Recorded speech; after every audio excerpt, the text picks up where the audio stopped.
I'm sorry. Your card was declined. Lisa's voice was barely above a whisper. Jackson blinked. He looked down at the black and gold card in his hand. The internal pass used to approve payrolls, override systems, even unlock back-end data. Declined? He glanced up. Lisa didn't meet his eyes. Her fingers trembled slightly as she retracted the card. Behind her, a shadow shifted. Mark stood by the fryer, arms folded, eyes fixed in her direction. He didn't move, didn't speak. He didn't have to. Jackson gave a faint smile. "It's okay. I'll pay cash." He pulled a few bills from his wallet. Lisa nodded quickly, almost in relief. As he walked to a corner booth, tray in hand, he didn't look around. But his eyes had already started taking notes. Something wasn't broken. Someone had broken it, on purpose. The place was full. Every table taken, trays stacked, fryers working non-stop. But it was quiet. No chatter, no laughter. Only the hiss of oil and the sharp beep from the registers. Jackson sat in silence, sipping his drink. He listened, not just with his ears, but with memory. He remembered this sound differently. Years ago, his restaurants buzzed with life. Orders shouted, workers joking, music low in the background. Now, the air felt thick, heavy, like the whole place was holding its breath. A burger bag dropped, no one looked up. At the counter, Lisa handed out a tray. Her smile didn't reach her eyes. Behind her, Mark's stare hovered, unspoken, constant. It wasn't just quiet. It was the kind of silence people keep when they're afraid to make noise. Lisa kept taking orders. Her voice stayed steady, but her eyes told a different story. They were glassy, not from exhaustion, but from something deeper, something raw.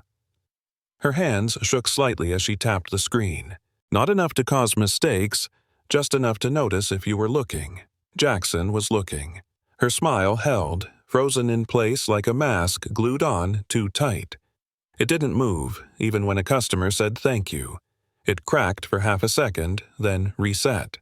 She double-checked every order, checked again before confirming. Jackson didn't speak.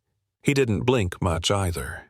He had seen this before, the face of someone trying to survive a shift, not just finish one. A paper cup slipped from the drink station.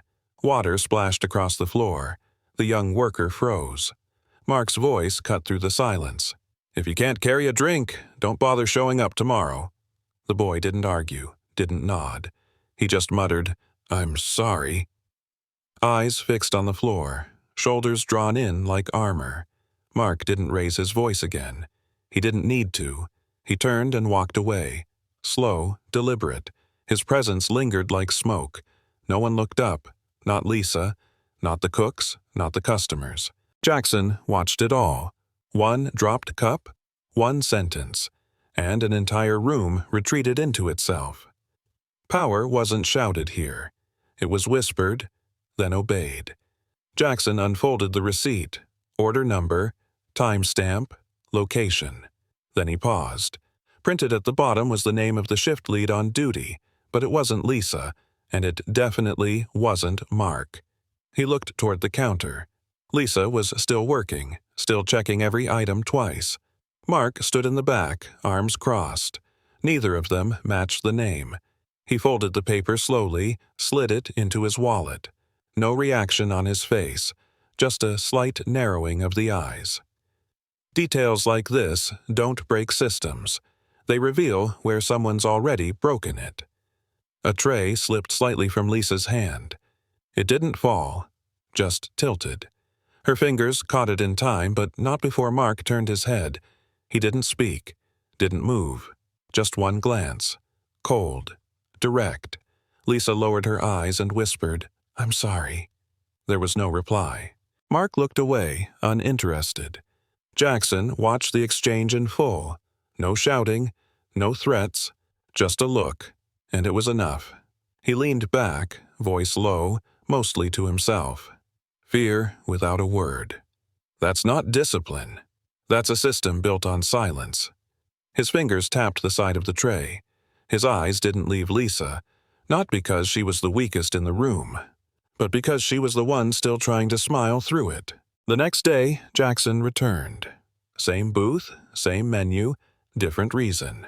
He stepped to the counter, ordered quietly, and smiled like any customer would. Lisa recognized him but said nothing. Her hands still moved carefully, triple-checking every item. Jackson's eyes weren't on the food.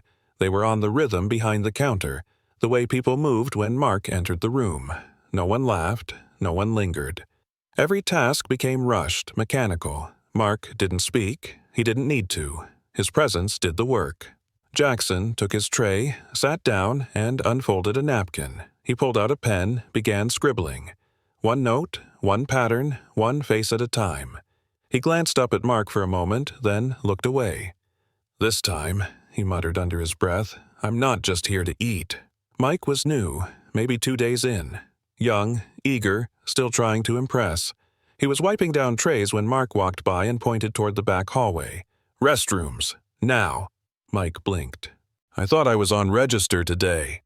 Mark didn't stop walking. "You thought wrong." No one reacted, not even Lisa. Mike hesitated, eyes scanning the room, then set the cloth down and disappeared into the hallway. Jackson noted the moment. A small detour, but it said everything. New hire, assigned to front. Suddenly rerouted to the dirtiest job in the store. For no reason, no explanation, and no resistance. There was no protest, not even a question. Because here, asking why was more dangerous than doing what you were told. Mike came back 10 minutes later, wiping sweat from his neck with a paper towel. His shirt was damp, hands raw from scrubbing. Jackson caught him near the drink station. "Tough first week?" he asked casually. Mike forced a half smile. "Yeah, they said it's part of the process, a test." He glanced around, then lowered his voice. "But honestly, it doesn't feel like training, it feels like punishment." Jackson nodded slowly, eyes steady on him. Mike continued, voice tight. "I just want to do my job. But here it's like, if they don't break you early, they don't trust you." Jackson didn't respond right away. He just looked at the boy's hands, still red, and thought, tests are meant to build. This place tests to see who bends the fastest. Jackson stood near the back hallway, pretending to wait for a drink refill. A clipboard hung beside the break room door, the weekly shift chart. He scanned the columns, names, dates, hours. His eyes stopped on Lisa. Monday, 5 hours. Tuesday, 5. But he'd been here. He watched her work full shifts, closer to 8 each day. He looked again. The handwriting wasn't hers. It was neat, exact. Probably Mark's. Jackson took out his phone, snapped a quick photo, then tucked it away. He didn't need proof that something felt off. He needed proof that someone made it off on purpose. In this system, silence didn't hide the truth. It signed it, line by line, then pinned it on the wall. Jackson approached the counter casually, holding an empty ketchup packet. Mark was wiping down the prep table, alone. "Busy shift today," Jackson said. Mark didn't look up at first. When he did, it wasn't with a smile. His eyes locked on Jackson's face. Sharp, steady, calculating, like he was scanning for something deeper. "Always busy," Mark replied flatly. "That's the job." Jackson nodded, keeping his tone light. "Staff seems tight. You run a tight place." Mark tilted his head slightly. "I run it the way it needs to be run." Then silence. No warmth, no curiosity, just cold precision. Jackson held the stare for a moment longer than necessary, then stepped back. That look. It wasn't suspicion, it was recognition. Like Mark could smell that Jackson didn't belong and didn't care. Jackson stood by the hallway again, phone in hand. He snapped another photo of the shift chart, this time closer, clearer. Footsteps approached. A young employee, maybe 20, slowed beside him, pretending to fix his name tag. Without looking up, he spoke under his breath. "You should be careful, man."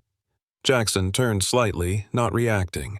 The kid continued, still not meeting his eyes. "People who ask too many questions, they don't stay on the schedule long, or anywhere else, really." Then he walked off. Quick, clean, gone like he never said a word. Jackson stared at the chart again. Same names, same numbers, all quiet on paper. But now, the silence felt louder, and someone else had just confirmed. It wasn't accidental. From his seat, Jackson watched the kitchen. Movements back there were tight, precise, like a machine built from muscle and routine. One man stood out. Older, broad shoulders, steady hands. He moved with calm purpose, sliding patties, wrapping sandwiches, calling out items without raising his voice. His name tag read, Alex. Unlike the others, he didn't flinch when Mark passed by. Didn't rush, didn't avoid eye contact, just kept working. Jackson watched him fold a burger wrap perfectly, then wipe the counter with care. There was no fear in him, just focus. A quiet kind of control. Someone who had seen enough to stop being surprised, but not enough to stop caring. Jackson took note. If there was one person here who hadn't bent to fear, it might be the man flipping burgers in silence. Jackson waited until the lunch rush eased, then walked over to the prep line casually. "Busy day," he said. Alex glanced up, gave a single nod. "Always is." "You been here long?" Jackson asked. "Couple years." His voice was low, steady. No frustration, no warmth, just even. Mark walked by behind them.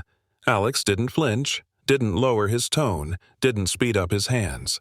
Jackson noticed. "You seem calm," he offered. Alex paused, then said, "Being upset doesn't change anything here." The words landed flat, but not empty. They carried weight, familiarity. Not the kind of calm that comes from peace. The kind that's built from learning how not to explode.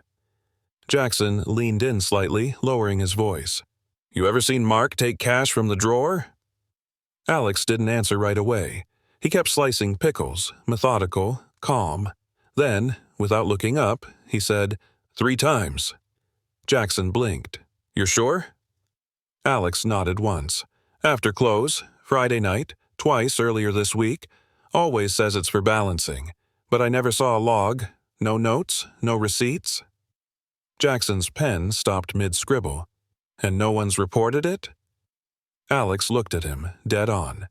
"People talk, then disappear from the schedule. So no one reports." He went back to work. The burgers kept sizzling. But Jackson felt something shift.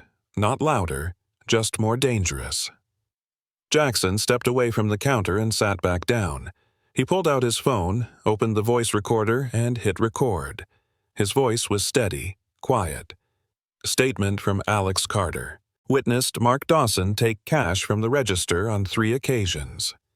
No logs, no documentation. Just pocketed. Suspected intimidation against staff. Pattern. Silence equals survival. He paused. The recording continued, picking up ambient sounds. The fryer's hiss, the distant beep of the register, low chatter. Jackson stared at the screen a moment longer, then saved the file. Labeled it, Houston Branch, Entry 1. He looked up again, past the soda machine, past the crowd, toward the back hallway. The investigation wasn't official, but it had just become real. That night, in his hotel room, Jackson sat in front of his laptop. He logged into the internal network, an access only a few senior executives held. Search term. Operational adjustments. Southern region. Last 6 months. Rows of data poured in. Houston wasn't alone. Dallas, San Antonio, Baton Rouge. Same pattern. Low reported revenue. High ingredient usage.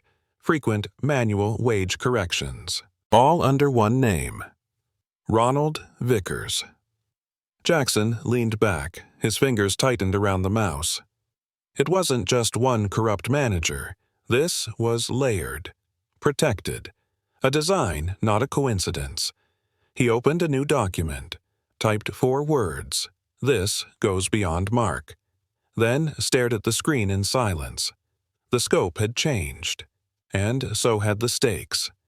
Jackson scrolled deeper through the reports. Different stores, different managers, different cities. But one line kept returning. Approved by R. Vickers. He opened a filter. Searched by approver. 7 branches lit up instantly. Houston, Dallas, Baton Rouge, Little Rock, Mobile, Shreveport, and Austin South. Every single one showed irregularities. Every one stamped with the same name. Ronald Vickers, Regional Director, trusted, untouchable. Jackson whispered it aloud, like testing the weight of a truth still sinking in. He clicked open an archived memo. There it was again. Please route all final expense approvals through R. Vickers, SVP South. Same formatting, same signature. Jackson's stomach turned. 1 name, 7 stores. This wasn't a crack in the system.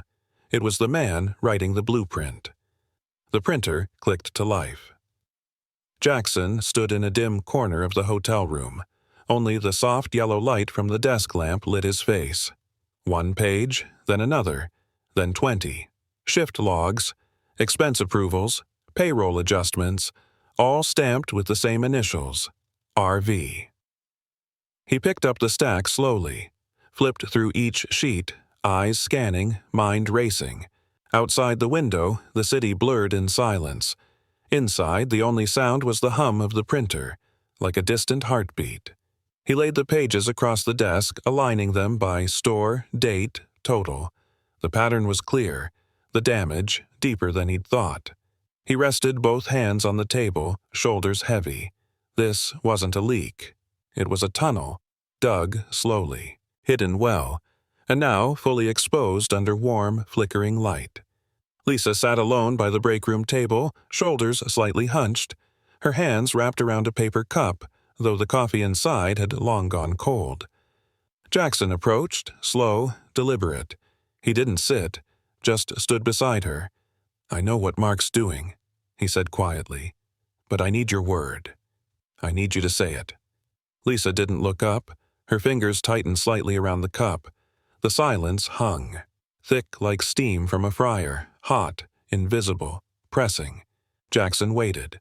No answer came, but her eyes, red at the corners, spoke louder than anything she could have said. He nodded once, didn't press further. Sometimes silence isn't refusal. It's fear. It's memory. It's the sound of someone still deciding if the truth is worth surviving. Lisa didn't speak, but her hands began to tremble, just slightly, then more. She pressed the cup tighter as if anchoring herself. Jackson stayed silent. He didn't move. Then, slowly, a tear slipped down her cheek. She wiped it quickly, but it didn't stop. Another followed, then another, not loud. No sobbing, just a quiet stream, like something breaking open inside, not from pain, not from anger, but from being seen, maybe for the first time in months. Jackson sat across from her now, gently, no words. Lisa whispered, "They always ask what I did wrong. Never, if something's wrong." Her voice cracked. She shook her head. "I thought, maybe it's just me." Jackson didn't answer, but the way he looked at her said it all. "No, it's not you. It was never you." Lisa reached into her apron pocket and pulled out her phone. No hesitation now, just quiet certainty. She unlocked the screen, tapped twice, and turned it toward Jackson. A photo of the shift board, her name, her hours. 8 hours logged, she whispered, but the system only shows 5. She swiped again. A screenshot of her bank transaction list. Direct deposit. Short by nearly $70. Every week, the same thing. Not enough to scream theft, but enough to feel erased. Jackson leaned closer, studied each line. The timestamps matched. The deposits didn't lie. This wasn't just a bad manager. It was a method. Precise, routine, hidden in plain sight. Lisa's voice was steadier now. "I kept the pictures, in case one day someone believed me." Jackson met her eyes. "I believe you," he said, and this time the evidence believed her too. Jackson stepped outside, the weight of Lisa's truth still heavy in his chest. He pulled out his phone, voice low but sharp. "David, it's me." A pause. Then, I need every financial report for locations under Ronald Vickers. Last 6 months. Full breakdowns, payroll, adjustments, internal flags. The other end was quiet for a moment. You found something?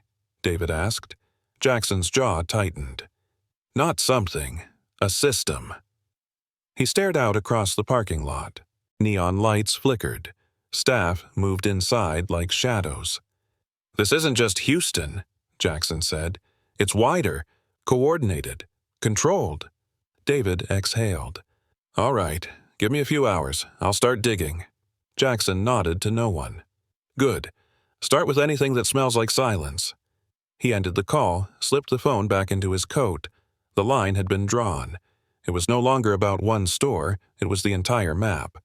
Behind the store, near the loading dock, Alex lit a cigarette with one hand and passed Jackson a small USB drive with the other.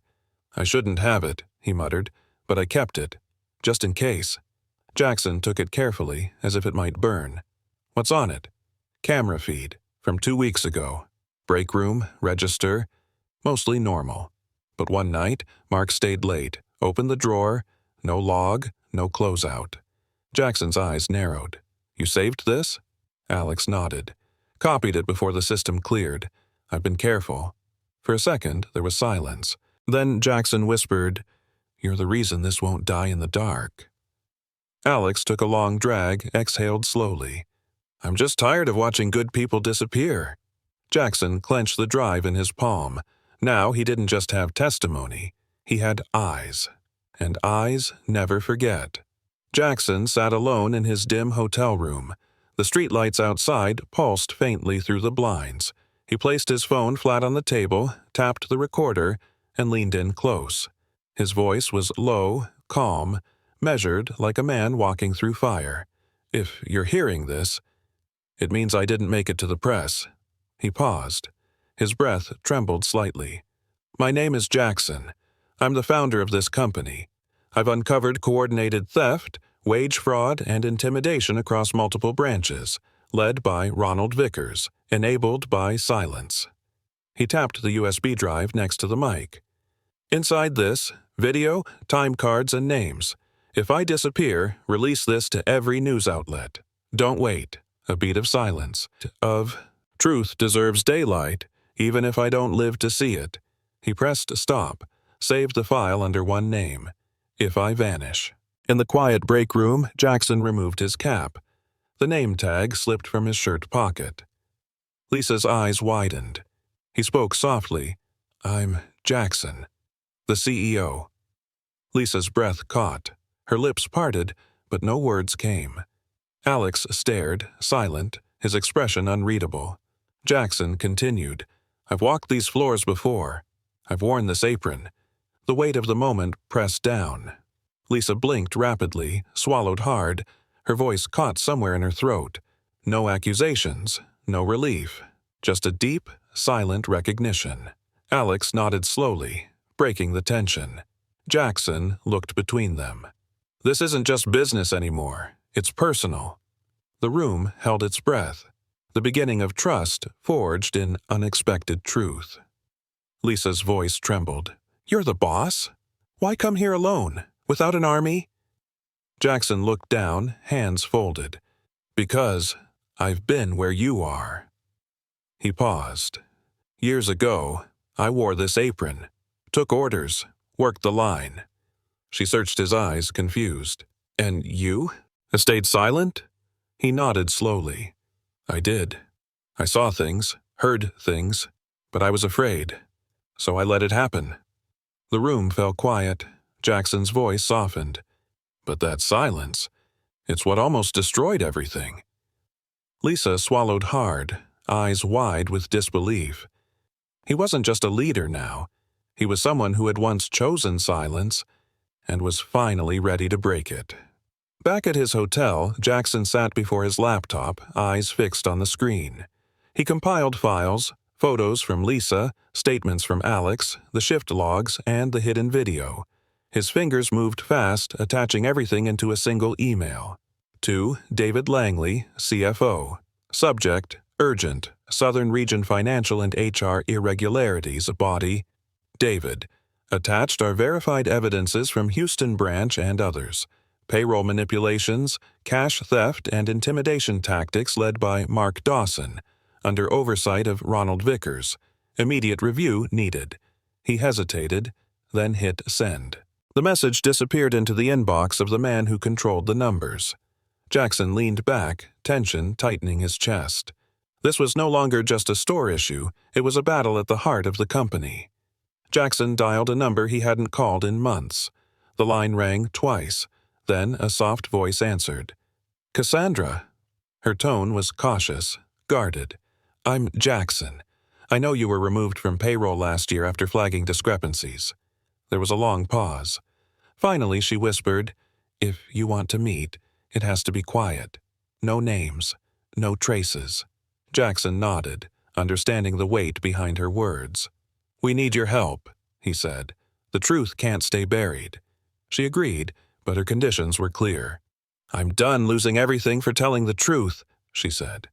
Jackson felt the gravity of her choice. This wasn't just an insider story anymore. It was becoming a whistleblower's fight, and Cassandra was its first voice. In a small, dim cafe, Cassandra slid a folded envelope across the table. Jackson unfolded it carefully. Inside was an email. Official, dated months ago, from Ronald Vickers himself. The subject line was blunt. Labor cost optimization. The message read, "Cut wages, reduce hours. If anyone objects, let them go." Jackson's eyes scanned the text twice. No euphemisms, no excuses, just cold orders. Cassandra's voice was steady but tired. This is the proof they tried to erase, the real instructions behind the cuts and threats. Jackson folded the paper, pockets it like a weapon. This wasn't just corruption. It was a plan, signed, sealed, and delivered. He looked up. The battle was no longer secret. It was official. Jackson stepped into the sleek corporate office. Ronald Vickers sat behind a polished desk, legs crossed, a slow smirk playing on his lips. "Jackson," he said smoothly, "I hear you've been poking around." He leaned forward, eyes cold but amused. "You know," Ronald continued, voice low, "sometimes leaving things as they are is better for everyone." He tapped a finger on the desk. "The company runs on balance, on silence, on those who understand their place." Jackson met his gaze, steady and unyielding. Ronald smiled wider, but there was no warmth. "This isn't personal, it's business." "But," he added softly, "be careful where you stick that nose of yours." The warning hung in the air, a predator speaking to a rival. No room for mercy, only power. Jackson pulled a thick folder from his briefcase, flipping it open on Ronald's desk. Rows of spreadsheets, marked wages cut, cash withdrawn, unexplained deductions. He traced each line with his finger. Ronald rose slowly, eyes narrowing. "What exactly do you intend to do with this mess?" His voice was cold, hard. Jackson met the stare without flinching. "This," he said, tapping the folder, "is why the company is bleeding, and why it needs to stop." Ronald's jaw clenched. His hands tightened into fists on the desk. "This isn't a game, Jackson. You think you can just throw numbers around and fix everything?" Jackson's voice was steady. "It's not a game, it's justice." The room held its breath. Two wills, locked and loaded, and the fight was just beginning. Jackson stood up slowly, folding the folder with care. He faced Ronald, steady and resolute. "I'm taking this to the press, to the courts." The words hung heavy between them. Ronald's eyes flashed. Anger, threat, calculation. "You don't understand what you're risking." Jackson shook his head, voice firm. "I understand more than you think. This company isn't worth saving if it's built on silence and fear." A long pause. Ronald's lips curled into a cold smile. "Then prepare for war." Jackson met that smile with quiet defiance. The moment was clear. This was no longer business. It was survival, and the clock was ticking. The morning news broke like thunder. Headlines flashed across screens and phones. "We serve burgers but work like slaves." A photo dominated the page. Lisa, tear-streaked face caught in a moment of quiet despair. Beneath, the name Ronald Vickers loomed large, accused of orchestrating the abuses. Social media erupted. Shares, comments, outrage, customers rallied. Investors watched. Employees whispered. The company was no longer a quiet kitchen behind closed doors. It was the center of a storm. Jackson sat back in his chair, eyes fixed on the screen. This was the strike. The truth, now unstoppable. The battle moved beyond the kitchen, into the court of public opinion. Jackson stepped out of the towering headquarters. The morning sun hit his face, sharp and warm. His phone buzzed in his pocket. A message lit up the screen. "Thank you. For the first time, I feel like the boss is actually listening." He stared at the words. A small smile broke across his face. It wasn't the victory he expected. Not yet. But it was something. A quiet promise. A fragile hope. Jackson took a deep breath. The fight was far from over, but now he wasn't alone. And that made all the difference. Jackson appeared on screen, eyes steady and voice calm. "To everyone watching, and everyone working in every Hale's Burgers, if I have ever stayed silent when I should have spoken up, I want to say I'm sorry." His words carried the weight of years. "I know silence hurt many of you, allowed fear to grow where trust should have been. That ends now." He paused, taking a breath. "We will rebuild together, with honesty, with respect, and with the promise that your voice will never go unheard again." Around the country, screens glowed. Workers listened. Some nodded. Others wiped tears. The CEO was no longer distant. He was owning his mistakes, and that made the fight worth it. Lisa sat at the front of a packed meeting room. She wore a new badge, Assistant Manager. Alex stood beside her, flipping through slides. The screen read, "Leading without fear." His voice was steady as he explained, "Good managers don't command by shouting. They lead by listening." Employees leaned in, some smiling softly. Lisa's eyes scanned the room. Colleagues who once avoided her now looked at her with respect. She cleared her throat, then spoke simply. "I'm not perfect, but I promise to fight for you." The applause was quiet but genuine. For the first time, trust was not demanded. It was earned. Jackson sat in a quiet office, watching a training video on his laptop. The screen showed real employees, faces worn but hopeful. Alex's voice narrated calmly. A line appeared on the screen. "What made me afraid to come to work wasn't the job, it was the wrong manager." Scenes flickered, flashbacks of tense moments, then shifts filled with laughter and trust. Jackson's eyes softened. This wasn't just training, it was a story, a healing. From fear to hope, from silence to voice. The video ended with a simple message. Leadership is about lifting people, not breaking them. Jackson closed the laptop. The past was no longer a weight. It had become a lesson, and a promise for every shift to come. Jackson pushed open the door to the Houston branch, his son Ethan close behind. The familiar smell of fries and grilled beef filled the air, yet everything felt different. Ethan looked around wide-eyed. "Dad," he said quietly, "today, I want to be the first one to clean tables." Jackson smiled, warmth spreading through him. "That's the right place to start," he replied softly. They walked through the bustling restaurant together. Employees smiled as they recognized Jackson, but the real change was in the lightness of the atmosphere. No tension, no fear, just hope. The cycle had come full circle, from silent tears behind the counter to a family stepping into a new future. This was no longer just a business. It was a home rebuilt on trust. Jackson sat quietly in a corner booth watching the restaurant come alive. Laughter, conversations, genuine smiles. He whispered softly, "Hale's Burgers isn't mine anymore. It belongs to the forgotten, and to those brave enough to speak up." His gaze lingered on Lisa and Alex helping new hires. The future was no longer uncertain. Before leaving, Jackson looked directly into the camera. Have you ever worked in fear? If you have, leave a single dot in the comments, because real change always begins with those who have felt the pain. He nodded gently, a quiet promise. And with that, the story didn't end. It only began.